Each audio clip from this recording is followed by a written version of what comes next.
Abra a palavra de Deus, ou ligue sua Bíblia. Gênesis capítulo 18, versículo 1. Gênesis, bem no comecinho, capítulo 18, versículo 1. Amém? Amém? Todos acharam? Diga amém. Quem não achou, diz espera um pouco. Espera um pouco, então vamos esperar. Gênesis 18, 1. Amém?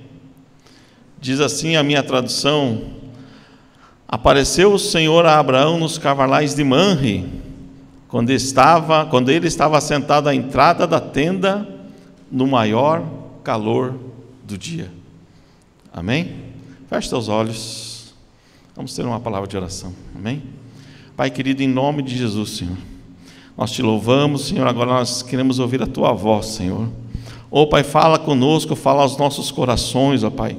Traz cura, traz restauração, Senhor. Usa-me conforme a tua vontade, Senhor. Ô Espírito Santo de Deus, que o Senhor esteja agindo nos nossos corações. O Senhor tem toda a liberdade, Espírito Santo de Deus, de nos falar, de nos corrigir, ó Pai, em nome de Jesus. Amém. Amém? Pode sentar, querido. Como nada na Bíblia está por acaso, mas o que me chama a atenção nesse versículo não foi porque o Senhor apareceu a Abraão, mas sim porque fala assim que ele estava sentado nos carvalhais de Manre, e quando estava sentado à entrada da tenda, no maior calor do dia. Eu acho que todo mundo aqui já foi para a praia, ou se não foi para a praia, acho que todo mundo já passou por um dia de calor. E num dia de calor, aonde que você quer estar? Você quer estar num lugar fresco, na sombra, em algum lugar que te traga refrigério. E o que me chama a atenção é que quando você vai ver aonde que eram esses carvalhais de Manre, lá chegava a 50, 60, 70 graus fácil. Aí eu quero perguntar para você e você responda. Se você estivesse nesses carvalhais de Manre, no maior calor do dia, aonde você queria estar? Debaixo do sol forte para virar um camarão? Ou estar dentro da tenda junto com a sua esposa? Você queria estar lá fora, querendo pegar um bronzeado? Ou você queria estar dentro da tenda junto com a sua esposa? Aí eu fico me perguntando, por que Abraão não estava junto da tenda com a sua esposa? Então, com certeza, houve ali um excesso de comunhão entre Abraão e Sara. E quando há esse excesso de comunhão, e quando a gente começa a estudar o caráter de Sara, a gente via que ela não era uma mulher fácil. Aí preferiu Abraão estar fora da tenda, no maior calor do dia. Então, em vez de ele ficar com a sua esposa dentro da tenda, ele estava no maior calor do dia fora da tenda. E olhando para a minha experiência de casal, eu lembro que logo quando eu conheci a Dori, nós nos relacionamos, e aquele primeiro amor, e você olha assim, nossa, a Bíblia fala que Deus nos dará uma auxiliadora, e eu estava contente com a minha auxiliadora que Deus me deu. E nós fomos viajar para a casa do irmão dela, lá em Pitanga, dá mais ou menos 400, 500 quilômetros daqui. Vai até Guarapuava, sobe mais 100 quilômetros. E quando nós saímos de casa, a minha auxiliadora começou a me auxiliar a dirigir o carro sem ter carteira. Amor, olha a lombada. Amor, vai devagar, olha a criança, olha a criança. Acho que não sou só eu, acho que deve ter mais alguns irmãos que têm uma auxiliadora dessa. E assim foi. Agora você imagina, irmãos, daqui a Pitanga, 500, 400 quilômetros. Amor, vai devagar. Não ultrapasse, fica aí, estamos tranquilos. Aí eu falava assim, eu vou parar aqui para fazer xixi. Não, vamos mais para frente no outro restaurante que é melhor. Aí chegamos em Pitanga, conheci o irmão dela e aquela coisa toda. Voltamos de Pitanga e ela começou: olha a lombada. Ó, vai devagar, você está correndo muito. Não precisa passar de 120. 100 já está bom. E é claro que os frutos do Espírito começaram a aflorar. E quando chegou numa altura, eu falei assim: você quer dirigir? Então, pega que eu paro o carro, você dirige. Não precisa me auxiliar. E ela pegou e ficou quieta. E tinha uma subida e tinha um caminhão a mais ou menos 20 por hora. E aquela faixa amarela dupla, né? E eu ali, 20 por hora. Aí, de repente, o caminhão chegou no pico da subida e era uma descida reta, e era uma reta. Só que naquela reta era faixa amarela. Eu olhei assim, não vinha carro de lá, dava espaço, caminhão 20 por hora, joguei para a esquerda e fui, né?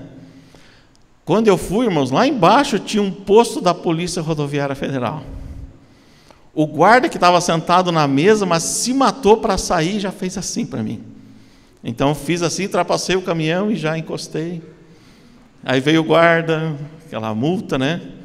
O senhor está meio apressado. Eu falei: mas o caminhão está 20 por hora, seu guarda. Não, mas o senhor está apressado e não sei o quê, e o caminhão passando por nós. Aí eu entrei no carro, né? Ela olhou para mim, eu vi o posto dos guardas, só que você não queria mais que eu te auxiliasse, né? Fui com uma multa para casa, bem no começo do nosso relacionamento. Sabe aquele primeiro amor, aquela paixão? E assim foram-se os anos. Aí um dia perguntaram para a esposa do Billy Graham, né? Acho que todo mundo conhece o Billy Graham. Perguntaram para a esposa dele assim: teve alguma vez na sua vida que você quis se separar do seu marido? E ela, muito bem calma, falou assim: não, nunca pensei em separação do meu marido. Eu falei: nossa, eu acho que eu sou um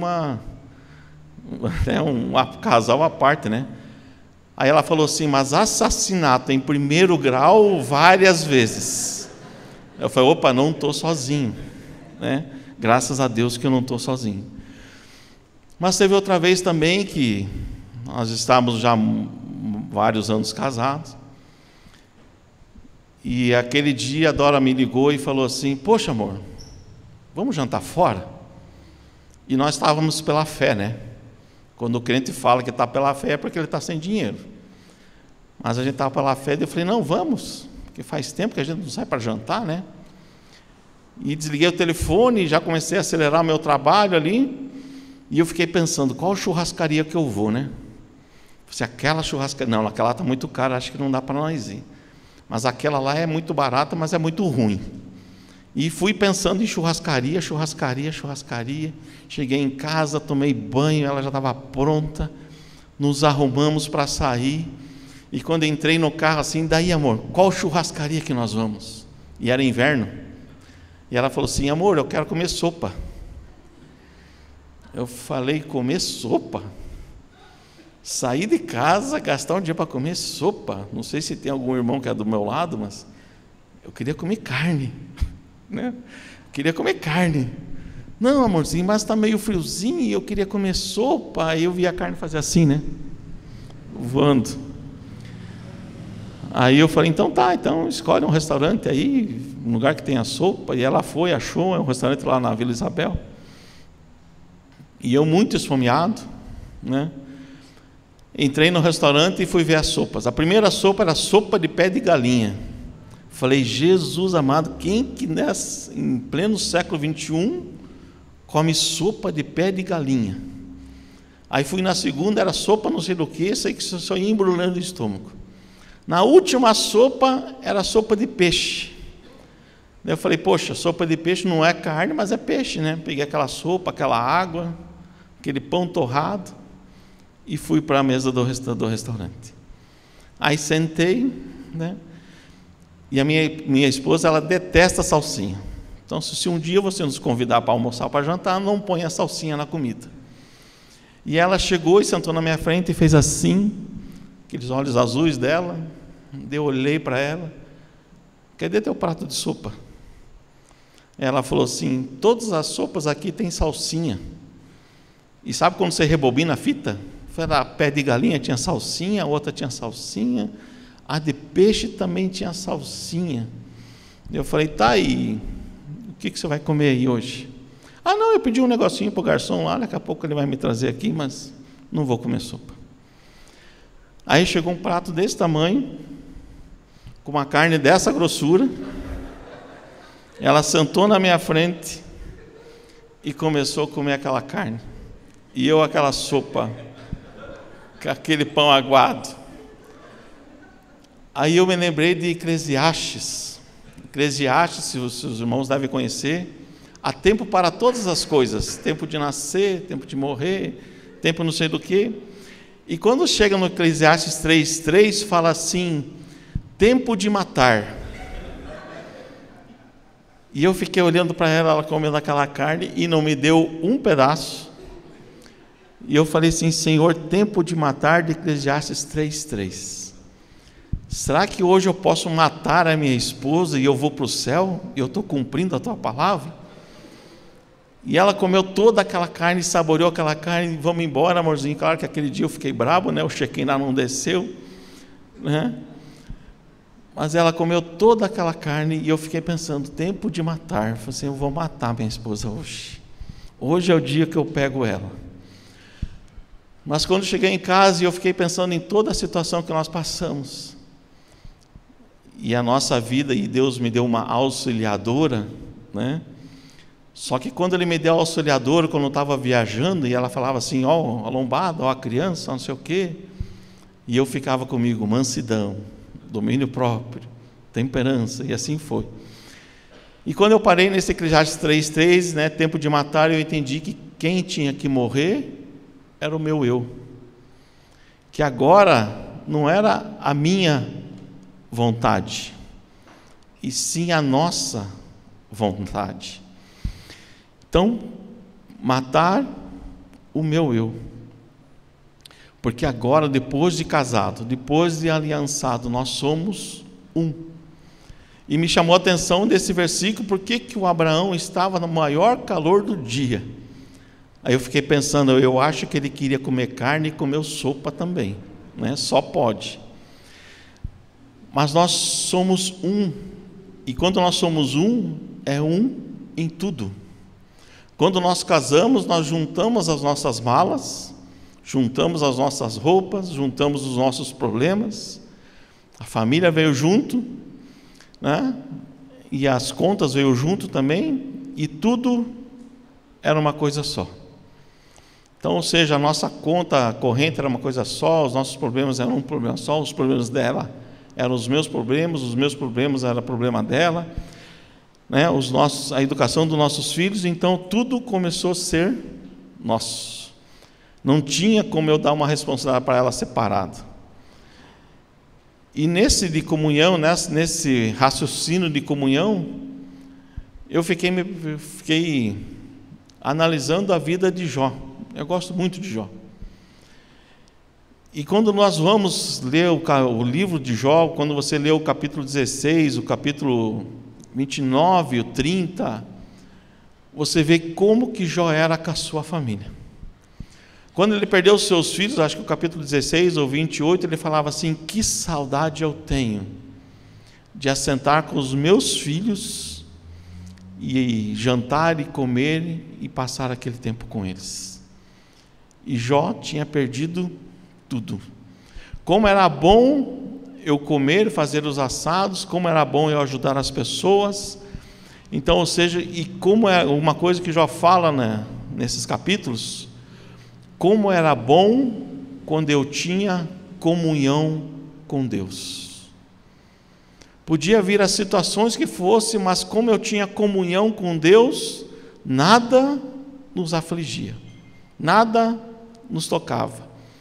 E Jó começa a falar disso, e que, claro que todos sabem que Jó estava olhando, Deus estava olhando para Jó, mas Jó não sabia. E muitas vezes nós passamos por esses momentos. Muitas vezes a gente acha que Deus não está conosco, mas Deus está conosco.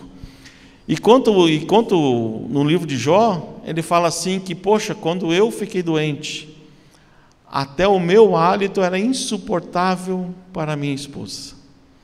Então você imagina, mas mesmo assim, em toda essa situação, essa dificuldade da família que Jó passou, ele não desistiu do Senhor. No livro todo você não vê uma murmuração de Jó. Em todo o diálogo de Jó, Jó afirmava que adorava a Deus, e ele falava para os seus amigos: mostre o pecado que eu cometi. E os amigos o acusavam de adultério, de agiotagem, que ele foi aquilo, foi trapaceiro, e Jó falava assim: mostre-me aonde eu pequei. Mas Jó estava convicto daquilo que ele tinha feito, e convicto do Deus que adorava. Ou seja, ele tinha uma comunhão com Deus que nada abalou a sua vida. Ele podia pensar que Deus estava longe, mas Deus estava olhando para ele, e mesmo assim Jó continuava confiando em Deus. E se você for ver, quando Jó perdeu os seus filhos, quando chegou aquele mensageiro falou assim: estavam seus filhos reunidos, e veio um vento num redemoinho e derrubou as paredes, e todos os seus filhos morreram. Todos os seus filhos morreram. Você imagina enterrar 10 filhos num dia só. E vai toda a história do livro de Jó, e de repente Jó está assentado no monturo. Ele está com as suas enfermidades, que diz a Bíblia que saía larvas da sua pele e comia a sua própria enfermidade, de tão nojento que era a situação de Jó. E de repente, quando Jó estava sentado, ele viu se formar o quê? Um redemoinho. Agora você imagina você sentado naquela situação de Jó, e diz os teólogos, os grandes teólogos que estudam a Bíblia profundamente, diz que foi de 7 a 10 anos que Jó passou esse sofrimento. Não foi 7 dias, 7 semanas, 7 meses, foi de 7 a 10 anos. E quando Jó estava sentado e ele começou a ver aquele redemoinho, agora você imagina o que vinha na cabeça de Jó. A última vez que ele viu falar de um redemoinho foi quando ele perdeu os seus filhos. E naquele redemoinho, quem estava lá? O próprio Deus. E Deus chegou para Jó e falou assim: Jó, se levante que eu vou falar com você. Se levante, Jó, que eu vou falar com você. E mesmo naquela situação com dores, Jó ficou de pé. E se você for ler os textos, você vai ver que Jó fez 16 perguntas para Deus. E Deus respondeu com 70 perguntas para Jó. Onde você estava quando eu coloquei o firmamento na terra? Onde você estava quando eu estava dando nome aos raios?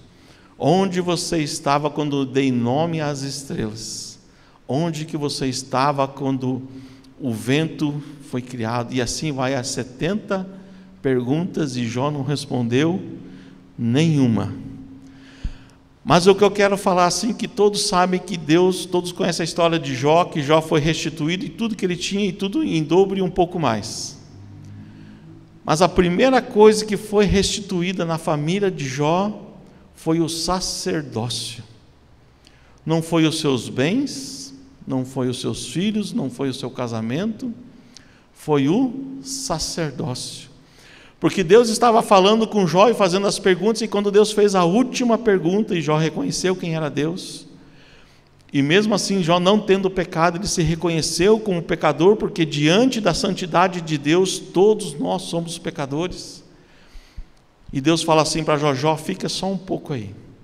E Deus foi lá e chamou os 3 amigos, Elifaz e os outros 2 lá. E falou para ele, chamou a atenção deles, e olha, e falou assim: eu vou te perdoar quando o meu servo Jó orar por vocês.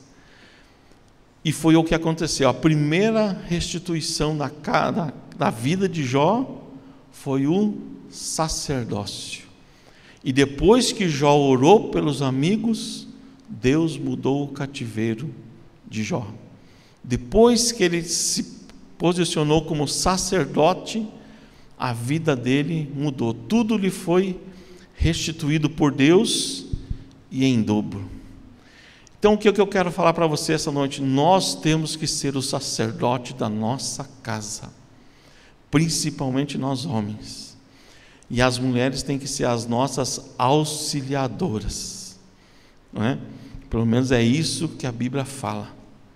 E quando nós vemos algumas famílias, alguns problemas, e eu tive que lidar com uma família com esse problema, sobre pedofilia. Aonde que acontece a pedofilia? É em casa. Começa em casa, geralmente por um parente achegado.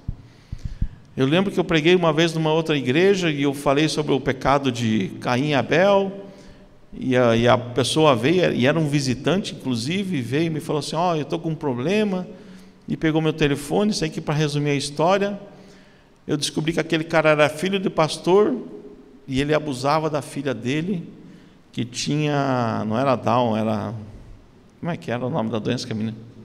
Autista. Ele tinha uma filha autista e abusava da filha e achava que a filha estava grávida, né? Mas, para resumir, graças a Deus a filha não estava grávida, ele foi preso e tudo mais. Mas aconteceu aonde essa coisa? Dentro da casa dele. Quando começa uma situação de drogas, começa aonde? Geralmente é dentro de casa. Ou começa uma idolatria dentro das nossas casas. Então nós como sacerdotes do Senhor, nós temos que estar atento aos nossos filhos, à nossa esposa, ou a esposa ao seu marido. Nós temos que estar atento, porque hoje o Satanás está atacando quem? Justamente as nossas crianças, e ele está atacando com muito fervor, muito afinco, e ele não tem pressa. Às vezes nós temos pressa, mas ele não tem. Porque a partir do momento que ele ataca as nossas crianças e aquilo fica gravado no coração delas, elas podem crescer e partir para isso. Mas o que eu quero dizer também é que o avivamento começa dentro da nossa casa. Tem que partir de mim e de você. A provisão de Deus começa dentro da nossa casa. Os milagres de Deus começam dentro da nossa casa. Quando você se posiciona como sacerdócio do teu lar, quando vem as dificuldades, como veio essas histórias que eu contei em mim e da Dora. Somos casados há 28 anos, alguma coisa assim, mas nós tivemos vários encalços, vários problemas, mas graças a Deus que Deus está no meio do nosso casamento e nos fortaleceu cada dia mais. Então, assim, tudo acontece, tudo começa dentro da nossa casa. Se você quer ver o teu filho adorando a Deus, como é que você quer que ele seja um adorador se ele não vê você adorando? Como é que você quer que o teu filho leia e estude a Bíblia se ele não vê você lendo e estudando a Bíblia? E das nossas palavras saem poder. E eu comecei a analisar ver a história de Raquel e Jacó. Acho que todos conhecem a história de Jacó, que foi lá, trabalhou 7 anos para Labão, e daí casou com Lia, e depois casou com Raquel, e trabalhou mais 7 anos para Labão, e depois disso ficou mais 6 anos, e Labão trocando o salário dele. E chegou uma altura que Jacó falou assim, pegou as suas esposas e falou assim: olha, o olhar do teu pai já não é mais o mesmo para mim, vamos embora daqui. E juntou as suas coisas, só que Raquel, ela sutilmente foi lá e roubou os ídolos do seu pai e trouxe escondido. E Labão juntou as suas coisas, juntou o seu gado, todos os seus bens, partiu dali, e quando Labão soube, ele foi atrás de Jacó, e ele foi com a intenção de matar Jacó. Só que você vai ler na palavra de Deus que Deus se revelou a Labão e falou assim: não faça mal a Jacó. E no dia seguinte ele encontra Jacó e fala assim: poxa, você levou minhas filhas, você levou o meu gado, você levou, além de tudo isso, os meus ídolos. E Jacó fala o quê? Eu não te levei nada, porque tudo que eu tenho me pertence. Essas são as minhas mulheres, e esses são os pagamentos que você me deu. E Labão fala assim: mas se isso não bastasse, você levou os meus ídolos. E o que Jacó fala? Olha, se alguém pegou os seus ídolos, que essa pessoa morra. Jacó era o sacerdote na casa. Só que ele não sabia que Raquel tinha o quê? Escondido os ídolos com ela. E Labão começou a procurar em todas as tendas, em todos os camelos. E quando chegou justamente onde Lia estava, Lia sentou sobre os ídolos e falou assim: eu estou no costume das mulheres, né? Ou seja, ela disse que estava menstruada e os ídolos estavam escondidos ali, mas a palavra de Jacó já tinha saído da sua boca. E se você for lá para Gênesis 35:16, fala assim: partindo de Betel e havendo ainda pequena distância para chegar a Efrata, deu à luz Raquel, cujo nascimento foi-lhe penoso. Em meio às dores de parto, disse-lhe a parteira: não temas, pois ainda terás este filho. Ao sair-lhe a alma, porque morreu, ela pegou e deu o nome de Benoni. Então Raquel, quando seu filho nasceu, e falou assim: olha, esse vai ser Benoni, que significa filho do meu sofrimento. Mas Jacó, na direção de Deus, falou assim, quebrou a maldição: ele não vai se chamar Benoni, ele vai se chamar Benjamim, filho da minha mão direita. E assim Jó quebra a maldição lançada pela sua própria esposa. E o que nós temos falado? O que nós temos profetizado na nossa casa? O que os nossos filhos têm visto nós falarmos e agirmos? O nosso casamento está glorificando o nome de Deus? Eu sei que muitas vezes acontece um interveiro entre eu e a Dora, e eu fico mansidão, domínio próprio, né? E às vezes nós temos que passar por isso, mas quando isso acontece, nós estamos o quê? Nos aprimorando. Em 1 Timóteo 5,8 fala assim: mas se alguém não tem cuidado dos seus, e principalmente dos da sua família, negou a fé e é pior do que o infiel.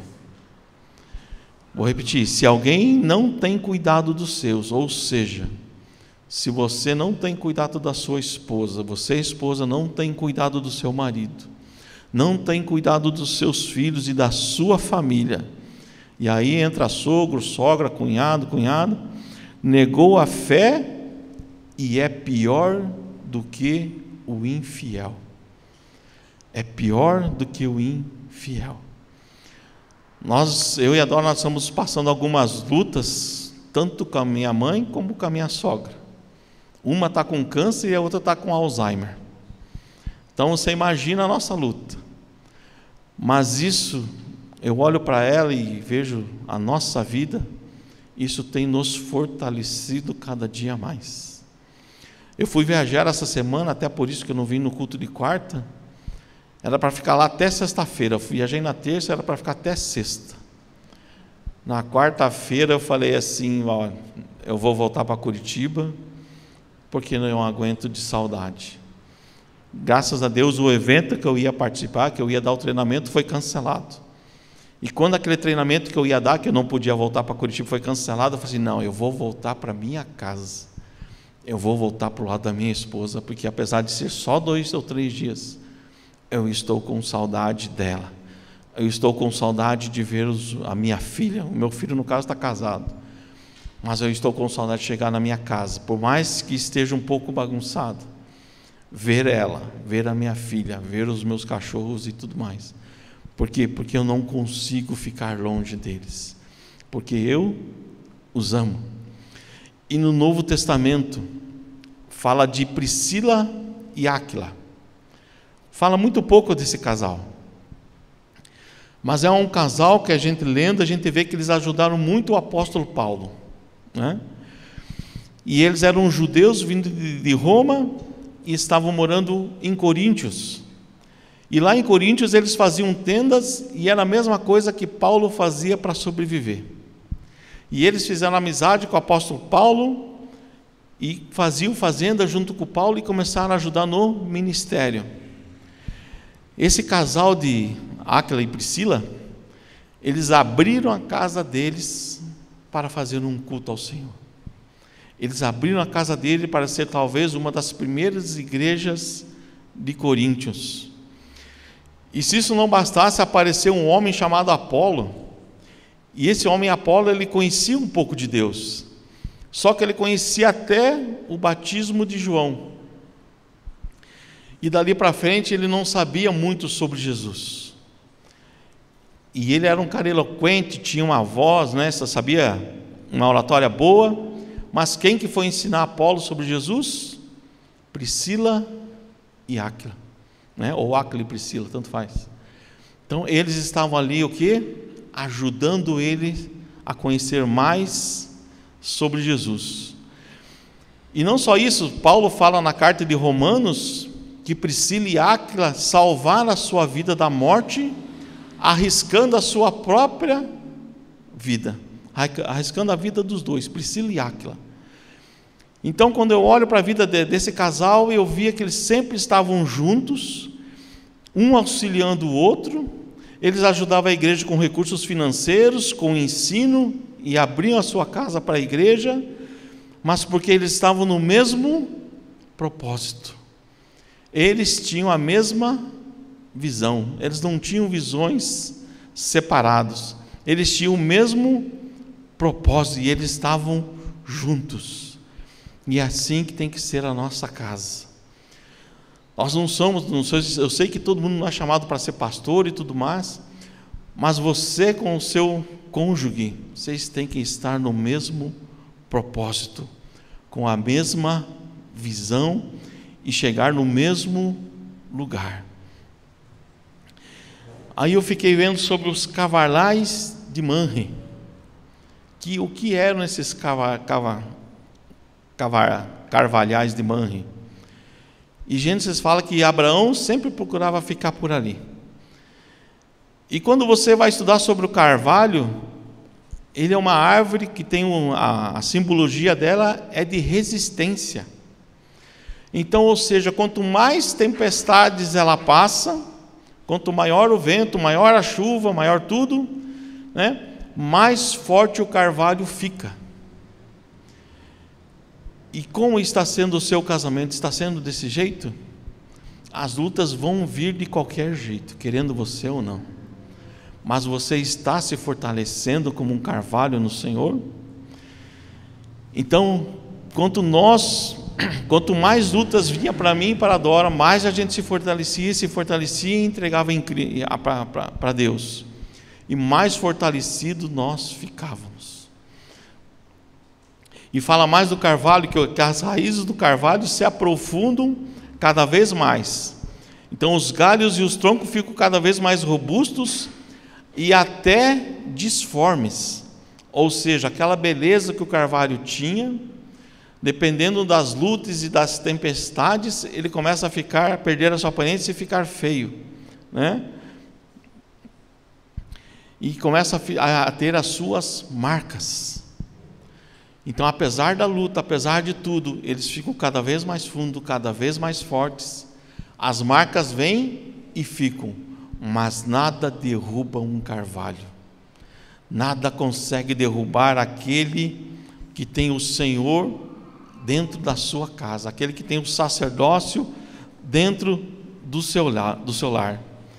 E em Gálatas 6:7, Paulo fala assim, desde agora ninguém me inquiete, porque trago no meu corpo as marcas do Senhor Jesus. Aí eu quero perguntar para você, e quero que você responda para você mesmo. No teu casamento existem as marcas de Jesus Cristo? No teu casamento existe a marca do Senhor Jesus? Nesse vale de Manre, eles conheciam bem os segredos do carvalho. E os carvalhos se fortaleciam diante dos temporais mais violentos. E o mesmo aconteceu com Abraão. Aí nós voltamos para o versículo que nós lemos no início, que é o Gênesis 18:1. apareceu o Senhor a Abraão nos carvalhais de Manre. Eu creio que se você está aqui é porque você crê no Senhor. Mas você, como casal, você tem se fortalecido no Senhor? Você, como filho, você tem se dedicado ao Senhor? E quando vem as lutas, e as lutas virão, em quem você tem esperado? Você tem esperado no Senhor?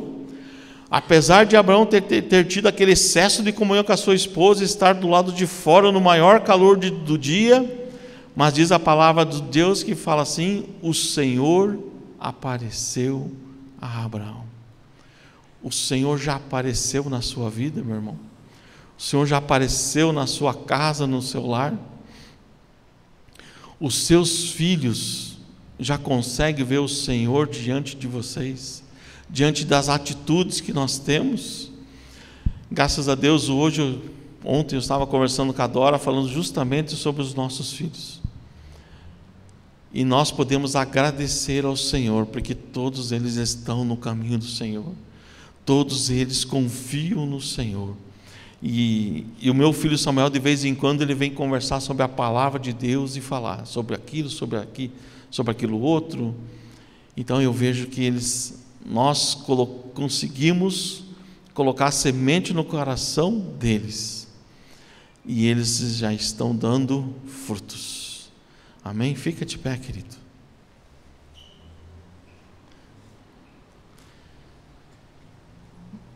E eu quero perguntar para você: há um sacerdote na tua casa? Há uma auxiliadora na tua casa? Será que quando vem as dificuldades você já pensou em desistir e chutar o balde? Eu vou falar que eu já pensei em desistir e chutar o balde. Mas como a gente está alicerçado no Senhor, não tem como fazer isso. Não tem como voltar atrás, porque o Senhor tem nos fortalecido. Nesses 28 anos passamos lutas, passamos dificuldades financeiras, escola e tudo mais. Às vezes nós não tínhamos dinheiro para pôr gasolina para vir na igreja. Mas eu posso dizer como Josué: eu e a minha casa servimos ao Senhor. Até aqui o Senhor nos tem ajudado. E tudo aquilo que nós fizemos, não só para a nossa casa, mas para quem está ao nosso derredor, o Senhor, nós estamos colhendo tudo aquilo que nós plantamos. É uma alegria quando eu vejo que tem algumas pessoas que falam assim, quando vão na nossa casa e falam assim: que alegria poder estar aqui, parece que tem uma paz nesse lugar. E minha casa não é uma casa luxuosa, não é uma casa, que tenha lá os seus mármores, sei lá o quê. É uma casa simples. Mas na minha casa tem a presença do Senhor nas nossas vidas.